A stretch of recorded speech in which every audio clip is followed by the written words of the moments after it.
Hey, good morning. Today is Wednesday, and hope you had a great day yesterday, and hope you've had a good morning so far today. I want to just remind you about services tonight. If you can make it, hope you be there at 6 o'clock. Today is chilly out there today. It is 9 below 0. I don't know what it is where you're at, but it is currently 9 below 0 here in town at the church, at least. And so let's do this. Why don't you comment how cold it is or how warm it is at your place? I'm sure in other places it's quite a bit warmer there, but 9 below here. Didn't walk up this morning, just a little chilly for that. So didn't walk to the church today, but I hope you're having a good day today. Let's look and see what God has for us. Let's have a couple verses I want to give to you, just kind of a one thought, if you will, and we'll make it nice and easy on us today with just the one thought. So we're going to be at Psalm 65. Psalm 65. Let's look at verse number 1. Psalm 65. The Bible tells us, "Praise waiteth for thee, O God in Zion. Unto thee shall the vow be performed. O thou that hearest prayer, unto thee shall all flesh come. Iniquities prevail against me. As for our transgressions, thou shalt purge them away. Blessed is the man whom thou choosest and causest to approach unto thee. We shall be satisfied, that he may dwell in thy courts. We shall be satisfied with the goodness of thy house, even the holy temple." And so just think about this thought here today as we consider these first four verses is really the thought of forgiveness. When you look at these, talking specifically like verse number 3, iniquities prevail against me. As for our transgressions, thou shalt purge them away, or thou shalt cast them aside, or forgive them. And then it says, blessed is the man whom thou choosest and causest to approach unto thee, that he may dwell in thy courts. We shall be satisfied with the goodness of thy house, even of thy holy temple. And so as we consider here in Psalm 65, just the idea of God's forgiving of our sin.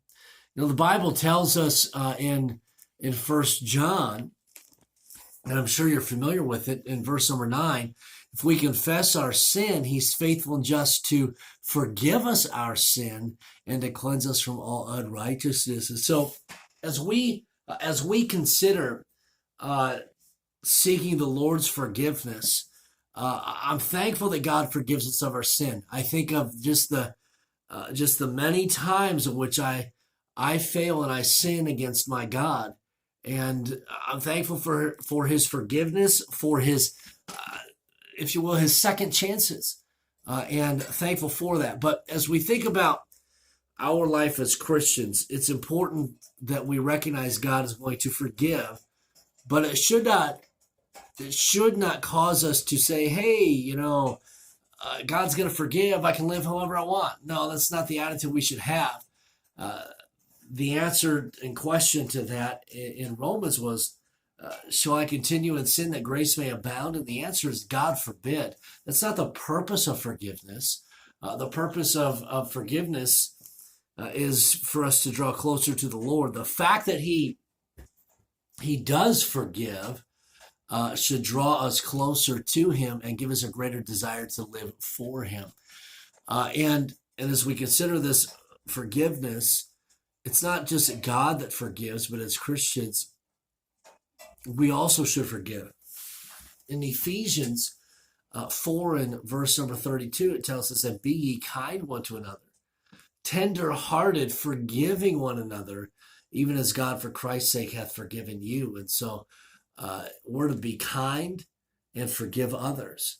And that is, forgiveness is one of the most difficult things for an individual to do. But when others forgive us, it's one of the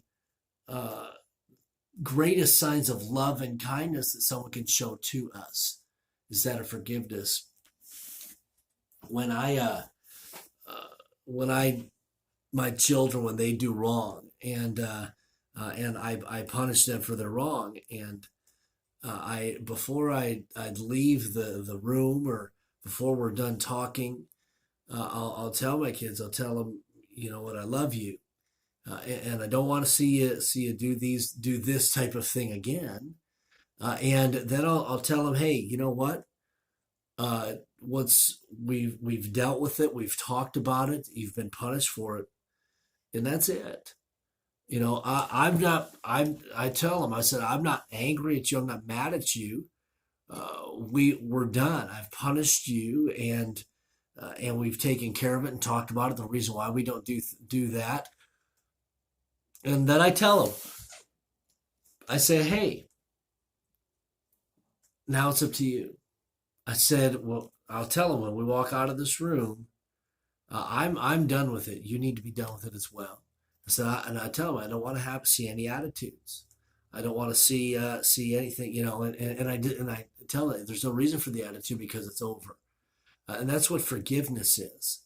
And I'll tell my kids as well. I said if we're going to continue to have an attitude, we're going to continue to come back here until your attitude is adjusted, because not only are I may have forgiven them, but their response isn't right. I want to teach them about their response as well. And as Christians, as Christ followers, we need to be willing to forgive. And it's sad to see individuals who can't have relationships with their parents, with their children, with their coworkers, and different things because they've been hurt in the past. I tell you, be willing to forgive. Have that tender heart of forgiveness. Why is it that we should forgive? Because Jesus has forgiven you. That's why we forgive. And we're pointing others to Jesus Christ. And so let's forgive as Christ forgives. So I'll leave you with that thought for today. Let's be a people of forgiveness. And thank you all for watching. Thank you, Barnett, for being on. And good morning, Ingrid. And David, thank you so much for being on this morning. You have a wonderful day as well. And all those of you who are watching later on, thank you so much for watching, being a part of the Power Up video. Have a great day, and hope to see you tonight at 6 o'clock for our services.